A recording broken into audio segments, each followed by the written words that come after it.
네, 오늘 말씀은 일곱 천사에게 하나님의 진노의 일곱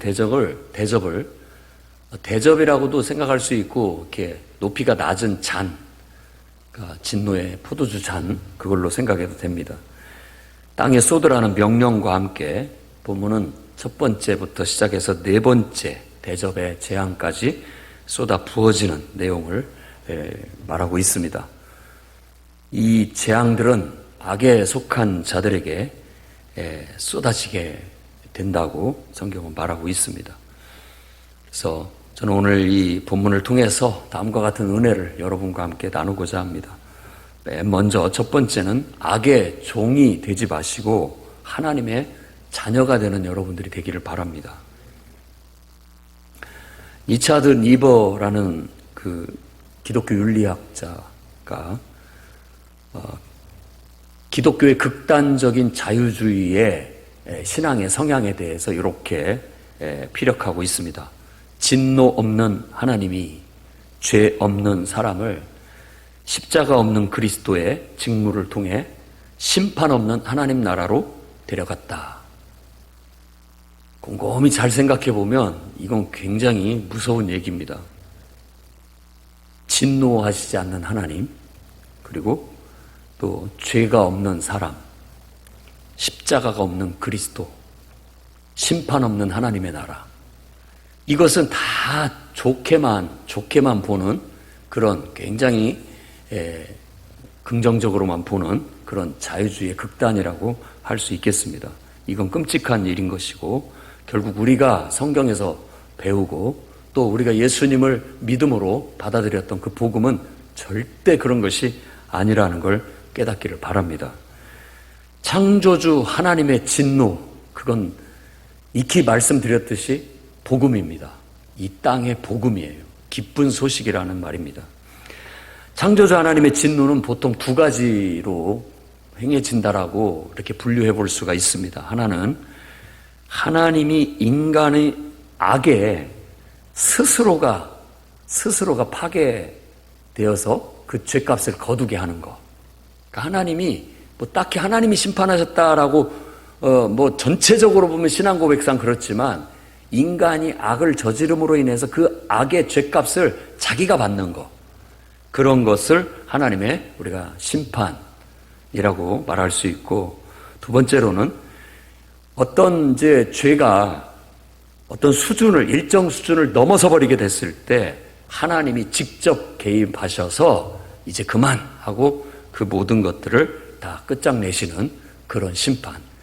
그래서 이 두 번째 심판이 바로 마지막 종말에 일어나게 될 하나님의 직접적인 개입과 악에 대한 심판이라고 말할 수 있는데, 오늘 우리가 읽은 이 일곱 대접, 이 대접은 바로 이 두 번째 의미에 가까운 하나님의 심판이 내려지고 있다는 걸 보여주고 있는 겁니다.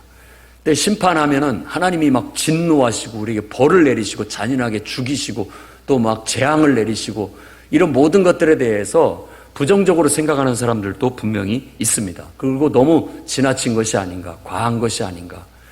하나님이 살아계시다면 어떻게 홀로코스트, 정말 유대인들이 그렇게 잔인하게 600만이라는 사람들이 죽어질 수가 있는가.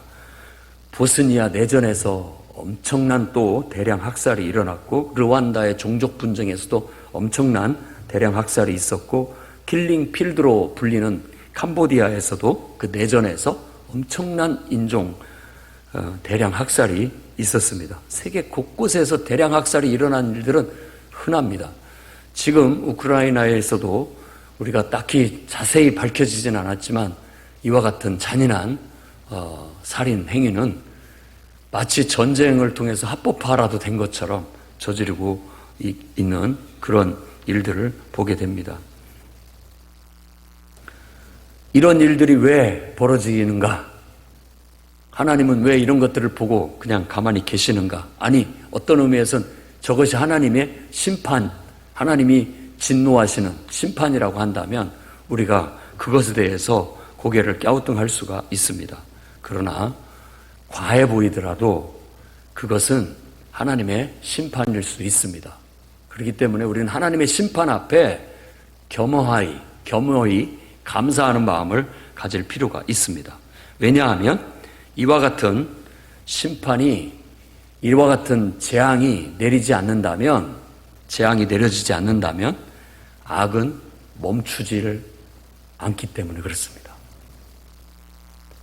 악이 팍 두드러지게 드러나서 더 이상 저러면 안 되겠다 해서 이것이 어느 순간에 가면 도를 넘지 않고 멈춰야 되는데, 결국은 우리들이 하나님의 무서운 심판, 재앙 이런 것들이 없다면 결국은 악도 슬그머니 계속해도 괜찮네, 이렇게 계속 악은 더 성행할 수밖에 없는 상황이 되게 되는 겁니다. 그래서 악은 창조하신 하나님의 세계 속에 아주 독처럼 퍼져나갑니다. 하나님이 창조하신 세계는 땅, 바다, 그리고 강물, 태양, 하늘, 이런 걸로 볼 수 있죠. 오늘 이 네 개의 대접들이 하나님이 창조하신 이 만물에 땅과 바다와 강물과 태양에 하나님의 진노가 쏟아 부어졌다라는 겁니다. 그 진노가 쏟아 부어지니까 그동안 그 모든 하나님이 창조하셔서 우리 인간에게 이로움을 위해서 주어졌던 모든 땅과 바다와 강물과 태양이 우리한테 보복하기 시작하는 겁니다. 복수를 하기 시작하는 거예요. 그동안 우리가 죄를 지으면서 그 모든 하나님이 창조하신 우리에게 혜택으로 주어진 자연 만물에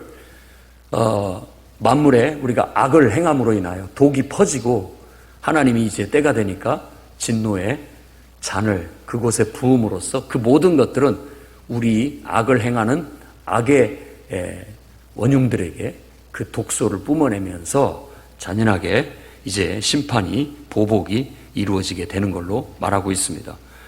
땅은 그 먼지를 발해서 그것들이 사람들에게 독한 종기, 아주 지독한 피부병, 종기를 불러일으키고, 바다는 썩어서, 이 죽은 자의 피와 같다라는 건 썩어서 악취가 난다라는 겁니다.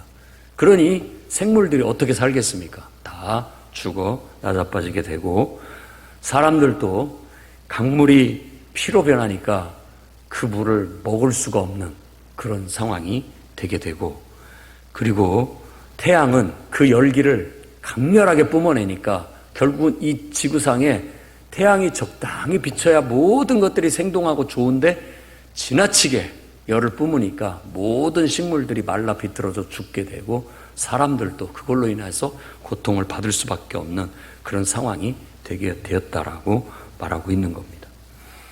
하나님이 첫 번째 천사에게 땅에 진노의 대접을 쏟으라, 그러니까 마치 그것은 출애굽기 9장에 나와 있는 모세와 아론이 화덕의 제 두 움큼을 가지고 모세가 바로의 목전에서 하늘을 향해서 이렇게 날리라고 하나님께서 명하셨고, 그 재가 애굽 온 땅에 티끌이 되어 애굽 온 땅의 사람과 짐승에게 붙어서 악한 종기가 생기게 되었다라고 그렇게 말합니다. 이것이 얼마나 짐승과 사람들을 괴롭게 하는지 알아야 됩니다. 그러니까 출애굽 때는 바로에게 하나님께서 심판을 내리는 거예요. 바로는 그때로 본다면 사탄, 악의 원흉이고 악의 사신인 거예요. 이 요한이 본 첫 번째 진노의 대접에는 바로 대접이 쏟아짐으로써 종기가 나서 고통받는 자들은 짐승의 표를 받은 사람들, 그리고 우상에게 경배하는 사람들이라고 그렇게 말합니다. 그러면 짐승의 표를 받았다라는 것은, 일단 우리가 하나님의 표를 받으면 하나님 소속, 짐승의 표를 받으면 짐승 소속, 그 짐승은 마귀 사탄의 수하에 있기 때문에 결국은 우리가 악에 속한 자요, 마귀에게 속한 자가 돼버리는 겁니다. 그리고 그 우상에게 경배하는 자라는 것은 결국은 우상을 내세워서 그 짐승을 섬기게 하고 숭배하게 하고 더 나아가서는 결국 사탄을 섬기는 그런 결과를 갖게 되는 겁니다. 세상에는 두 부류가 있어요. 하나님을 섬기는 사람과 마귀 사탄을 섬기는 자. 하나님께 속한 자와 마귀 사탄에게 속한 자. 악과 죄악에 속한 자. 이 진노의 대접은 바로 악에 속한 자, 그리고 원수 마귀 사탄을 섬기는 자, 그 원수 마귀 사탄의 하수인인 짐승을 섬기고 그의 거짓 선지자들을 섬기는 그런 자들에게 나타나게 될 것이라고 말하고 있습니다. 우리는 원래는 악의 종이었고 사탄의 종이었지만 이제는 예수 그리스도를 믿는 믿음 안에서 이제 하나님의 자녀가 됐음을 믿으시기 바랍니다. 이제 다시는 우리는 죄의 종이 되지 말아야 되겠고 원수 마귀의 종이 돼서 그 속에서 악을 행하는 자들이 되어서도 안 되겠습니다. 이제는 분명하게 믿음을 고백하고 나는 하나님의 것입니다. 나는 하나님께 속했습니다. 살아도 하나님을 위해 살고 죽어도 하나님을 위해서 사는 나는 하나님의 백성이요 하나님 안에서 다시 태어난 하나님의 자녀입니다 라고 분명히 선언하고 사시기 바랍니다. 여러분, 악의 종이 되지 말아야 됩니다. 왜? 마지막 하나님께서 진노의 대접을 그들에게 쏟아붓기 때문에 그렇습니다. 이 심판은 우리가 두려워해야 할 심판이고 또 이 심판은 우리에게 복음으로 주어졌다는 사실을 믿어야 됩니다. 결국은 이 말 때문에 두렵고 떨리는 마음으로 우리는 악에서 벗어날 수 있고 또 하나님의 자녀가 된 것을 기뻐할 수 있고 그 심판의 날을 감사함으로 기다릴 수 있기 때문에 그렇습니다. 하나님의 무시무시한 진노가 쏟아질 사람들은 결국 짐승에 속한 자, 짐승을 섬기는 자들이라는 걸 우리는 알 수 있습니다. 여러분은 원래 하나님이 창조하셨고 그러니까 여러분은 하나님의 것입니다. 여러분들을 너무나 사랑하셔서 여러분들을 위해서 십자가에서 여러분들의 마귀에게 속한 여러분들을 대속해서 돈을 주고 여러분들을 다시 사서 하나님의 자녀로 다시 삼았어요. 그러니 여러분은 하나님의 사람입니다. 절대 마귀의 소속이 아니고 더 이상 이젠 죄의 소속이 아닙니다. 나는 하나님의 자녀요 하나님의 백성이요 하나님을 섬기는 자라는 긍지와 자부심을 가지고 원수 마귀 앞에 당당하게 큰 소리 치면서 살아갈 수 있기를 바랍니다. 이제 심판의 날이 멀지 않았는데 악의 종이 되어서 원수 마귀를 섬기는지도 모르면서 섬기고 있는 그들에게는 큰 화가 미치게 될 겁니다. 그러니 두렵고 떨림으로 우리는 하나님의 자녀됨을 더욱더 굳건하게 지키고 나아갈 수 있는 저와 여러분이 되기를 바랍니다. 두 번째로는 무죄한 피를 흘린 자들에게 정의의 심판이 임한다는 사실을 믿으시기 바랍니다. 무죄한 자의 피를 흘린 자, 결국 하나님께서 정의의 심판을 내리신다는 겁니다. 4절에서 7절까지 두 번째, 세 번째 진노의 대접은 바다를 죽은 자의 피와 같이 썩어서 냄새가 나서 모든 생물이 죽게 만들었고 강물이 피로 변하는 세 번째 재앙은 피로 변해서 그 물을 마실 수 없는 그런 물이 되어버렸다라고 얘기합니다. 이 재앙은 출애굽기 7장에 나오는 재앙과 유사합니다. 출애굽기 7장 17절에 보면 여호와가 이같이 이르노니 네가 이로 말미암아 나를 여호와인 줄 알리라. 볼지어다 내가 내 손의 지팡이로 나일강을 치면 그것이 피로 변하고 나일강의 고기가 죽고 그 물에서 악취가 나리니 애굽 사람들이 그 강물을 마시기를 싫어하리라 하라. 결국은 이 대로 그대로 돼서 나일 강물은 피로 변하고 썩어서 냄새가 나고 물고기는 죽고 사람들은 그 물을 마실 수 없게 되었다라고 그렇게 얘기합니다. 왜 이렇게 하신 출애굽기 상에서의 이유는 그들이 내가 하나님 것을 알기를 바란다는 거예요. 그들이 나일강을 신으로 섬기고 있는데 그 나일강물이 너희들을 창조한 것도 아니고 너희들을 먹여 살리는 것도 아니고 너희들을 지켜주는 것도 아니고 바로 천지를 창조한 전에도 계셨고 이제도 계신 전능하신 하나님이 그 나일강을 창조하셨고 너에게 먹을 음료로 주셨고 너희들이 삶을 살아갈 수 있는 삶의 터전으로 주었는데 왜 그것을 신도 아닌 것을 신으로 알고 섬기느냐. 내가 바로 여호와 하나님이다. 내가 너희의 하나님이다 라는 걸 알리기 위해서. 그런데 바로는 끝끝내 마음이 완악하여 그들의 말을 듣지 않았다고 그렇게 얘기합니다. 깨닫지를 못하는 것이죠. 그러면서 하나님의 백성들을 압제하고 그들을 핍박했던 그 악의 원흉이 바로 바로로 상징화되고 있습니다. 요한은 바로 그런 어떤 이미지를 배경으로 해서 바로 이 두 번째 대접과 세 번째 진노의 대접으로 바로 바다가 죽은 자의 피와 같이 돼서 썩어서 냄새가 나 모든 생물이 죽었다라고 얘기를 하고 강물이 피로 변해서 사람들이 마실 수 없게 됐다라는 것을 말해줍니다. 그러면서 그 의미를 해석하고 있는데 바로 그들이 성도들과 선지자들의 피를 흘렸기 때문이다.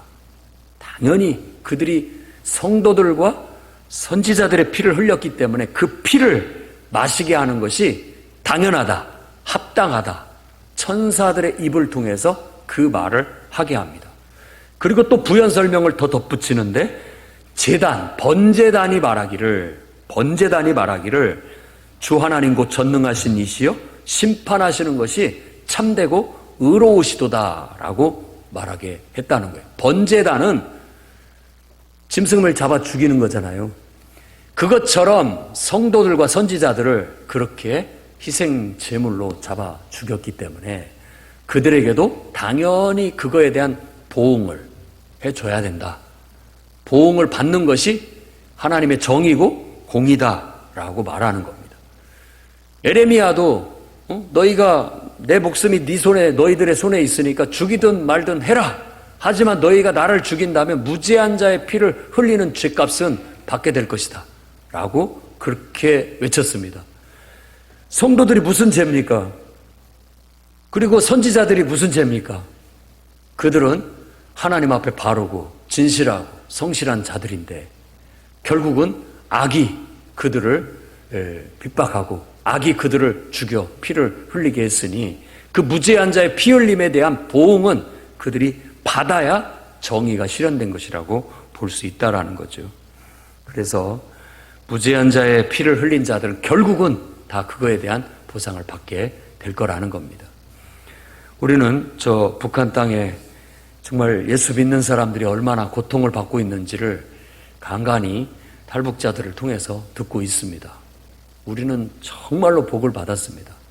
합법적인 정부, 그리고 정의와 공의로운 정부가 있어서 체제가 안정되고 정치가 안정돼서 마음껏 경제활동을 할 수 있고 마음껏 문화활동을 할 수 있고 마음껏 자기의 꿈과 능력들을 발휘할 수 있는 나라는 축복받은 나라입니다.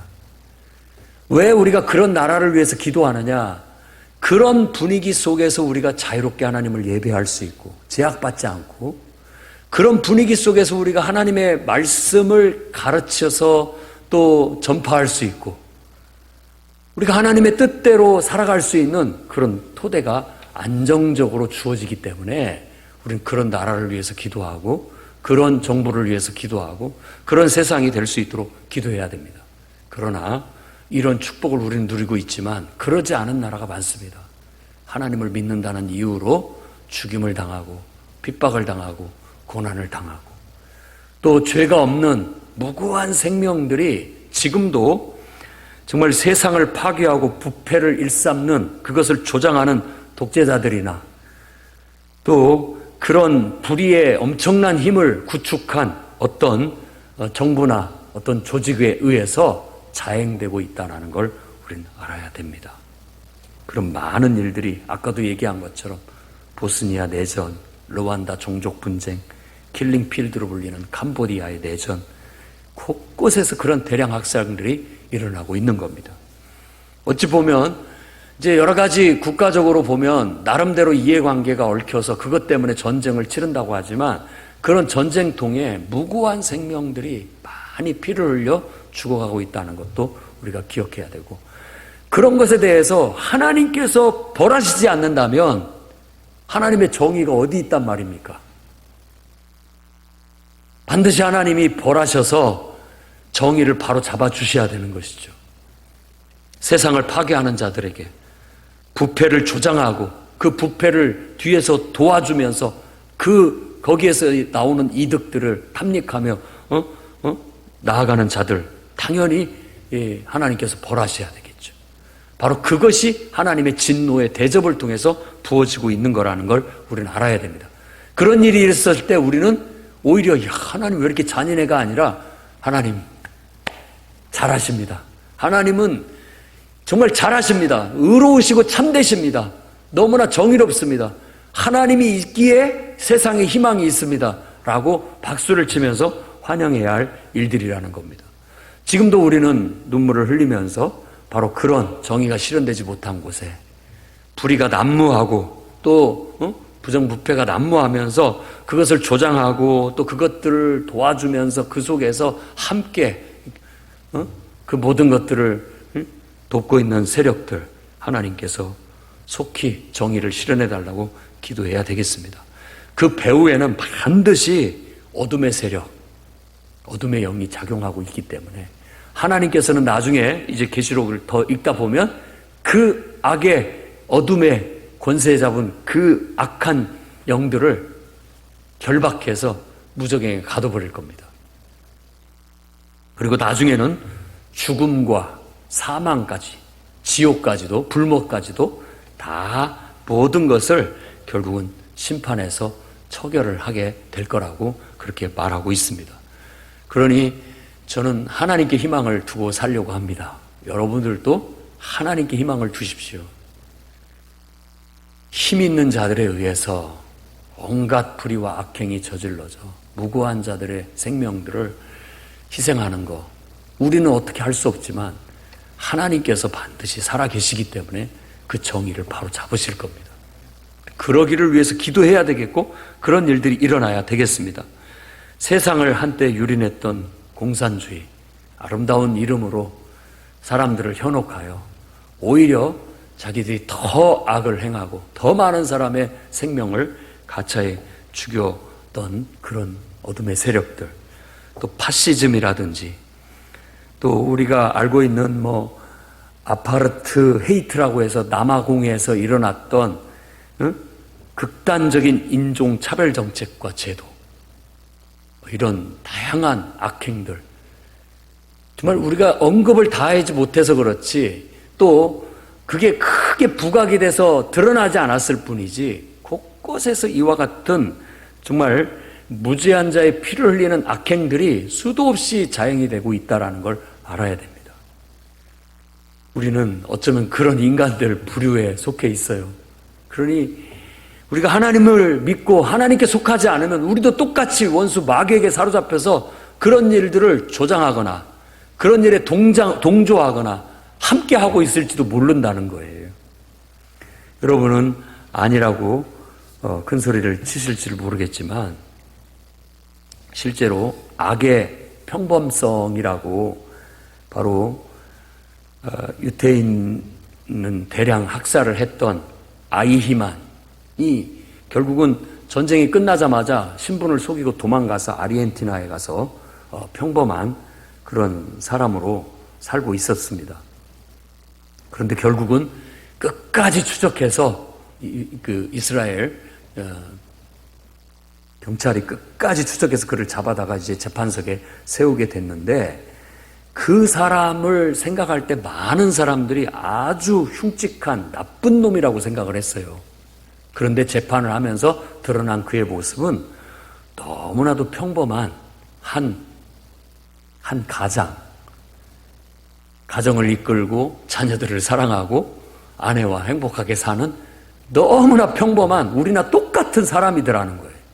그래가지고 그것을 조사하는 경찰들도 그리고 또 그 사람을 이렇게 정신적으로 상담했던 정신과 의사도 헷갈릴 정도로 어떻게 이런 사람이 그런 일을 벌일 수 있었나 라고 그렇게 의아해할 정도로 평범한 사람이었다고 합니다. 그러면서 그 사람이 지어낸 말이 바로 악의 평범성이라는 거예요. 포악한 성정을 가진 사람이 아니라 지극히 평범하고 가정적인 사람도 어떤 악을 조장하는 사람들의 명령 체계 속에서 그렇게 하라고 하면 그것을 도덕적으로 옳다 그르다를 분간하지 못하고 시키는 대로 하더라는 거예요. 시키는 대로. 그것은 밀그램이라고 하는 사람이 유명한 실험이죠. 어떤 시험 문제를 단어를 암기하게 했고 틀릴 때마다 전기 충격을 주게 했는데 생명에 지장이 갈 만큼 높은 볼트로 그것을 처벌을 내리는데도 그 조교들이 다 따르더라는 거예요. 교수의 말에 65% 이상이. 그러니까 우리라고 예외는 아니라는 겁니다. 우리도 분위기만 되고 또 못 모르고 그냥 시키면 시키는 대로 한다고 해가지고 그런 악을 얼마든지 행할 수 있는 그런 자들이라는 겁니다. 악의 평범성을 얘기하고 있어요. 그렇기 때문에 우리도 무죄한 자의 피를 흘릴 수 있고 때로는 잔인하게 그런 일을 하면서도 내가 뭘 잘못했지? 라고 생각할 수도 있다라는 겁니다. 지금 어쩌면 러시아에 있는 국민들은 그럴지도 몰라요. 우리가 뭘 잘못하느냐? 뭐 우리가 잘못한 게 뭐가 있느냐라고 생각할 수 있는 거예요. 분위기를 어떻게 조장하느냐, 어떻게 사람들에게 말하느냐에 따라서 그런 일을 동조할 수 있고 충분히 함께 그런 악을 행하면서도 그 속에 있을 때는 전혀 그것이 나쁘다 이런 생각을 못했다라는 거예요. 잔인하게 사람들을 추방하고 그들 중에는 정말 많은 사람들을 가스실에 집어넣어서 죽음을 당하게 하는 서류에 사인을 하면서도 자기가 이것을 잘못했다라는 생각이 아니라 위에서 시키니까 나는 그냥 했을 뿐이다 라고만 생각을 하고 만다라는 거예요. 우리도 똑똑한 사람들이고 이성적인 사람들이고 도덕적인 사람이지만 얼마든지 이런 악에 빠질 수 있다는 걸 기억하고 철저히 우리는 하나님께 속해서 하나님 말씀의 인도함을 받고 성령의 인도함을 받아서 그분의 다스림 속에 있어야 이 원수 마귀의 유혹에 또 악의 유혹에 넘어가지 않게 되고 결국 그걸로 인해서 우리가 엄청난 일을 저지르지 않게 된다는 걸 알아야 됩니다.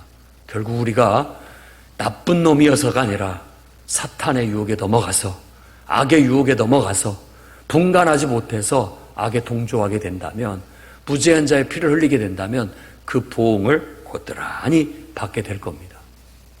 썩어 냄새나는 피를 마시게 될 것이고 피로 변한 물을 마시면서 죽어갈 수밖에 없다라는 거예요.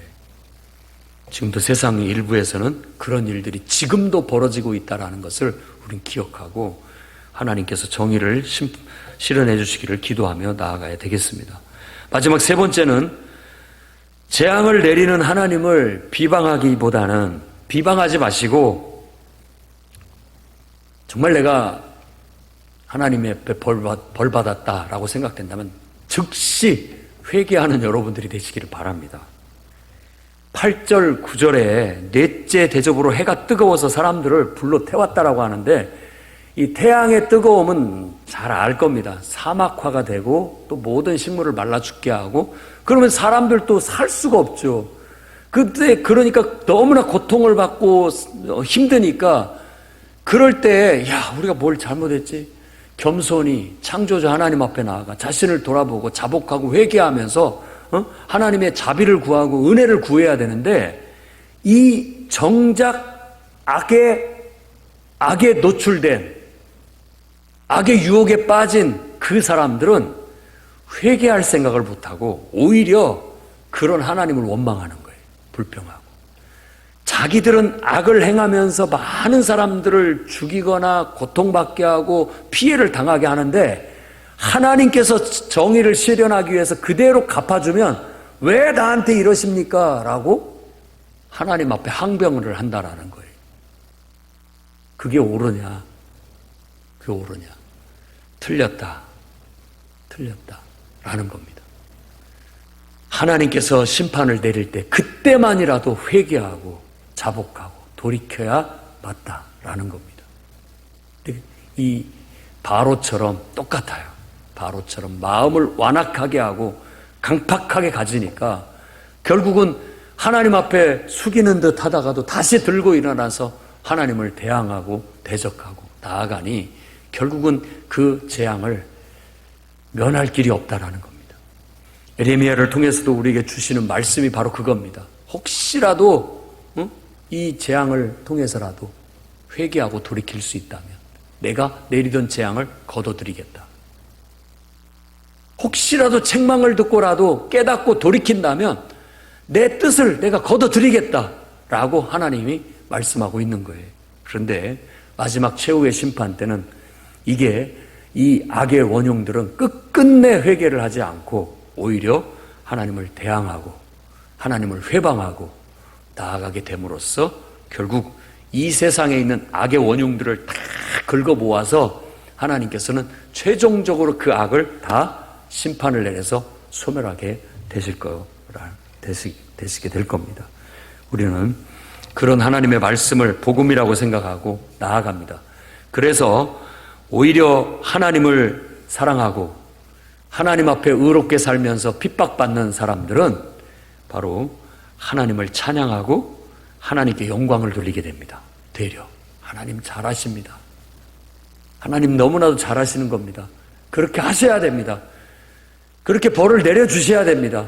정의를 바로 잡아주셔야 됩니다. 라고 오히려 하나님이 하시는 일을 찬양하고 잘한다라고 하나님께 영광을 돌리게 될 것이고, 끝끝내 회개하지 않은 강팍한 영혼들은 끝끝내 하나님을 원망하고 불평하며 하나님을 대항하면서 영원한 멸망으로 빠져버리게 될 거라는 겁니다.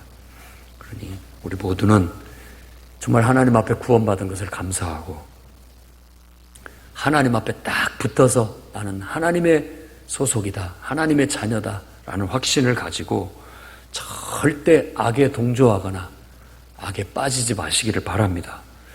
더군다나 하나님께서 좀 내가 잘못했을 때 책망하시고 벌을 내리신다고 한다면 그것 때문에 더 어긋나서 더 나쁜 길로 가려고 하지 마시고 그 즉시 바로 회개하고 하나님 앞에 돌아설 수 있기를 바랍니다. 유다를 보십시오. 그는 책망을 받았을 때 저는 아니지요, 너다 라고 했을 때 기분이 나빴어요. 그 길로 가가지고 사탄이 들어가가지고 결국은 예수님을 팔아넘기는 더 큰 죄를 짓게 되는 거예요. 죄는 또 더 큰 죄를 낳게 되는 것이죠. 그러나 베드로는 다구름 소리에도 자기가 책망받은 걸 알고 그 즉시 통곡하며 눈물을 흘리면서 회개하고 돌이켰다라는 것이 다른 점이라고 볼 수 있습니다. 우리들도 강팍해지지 않고 더 나쁜 쪽으로 빠지지 않으려면 하나님께서 벌 내리신다라고 느껴졌을 때, 하나님께서 나를 책망한다고 느껴졌을 때 더 늦지 않게 빨리 회개하고 하나님 잘못했습니다, 하나님 앞에 돌이킬 수 있는 그런 여러분들이 되시기를 주의 이름으로 축원합니다. 기도하겠습니다. 거룩하신 주님,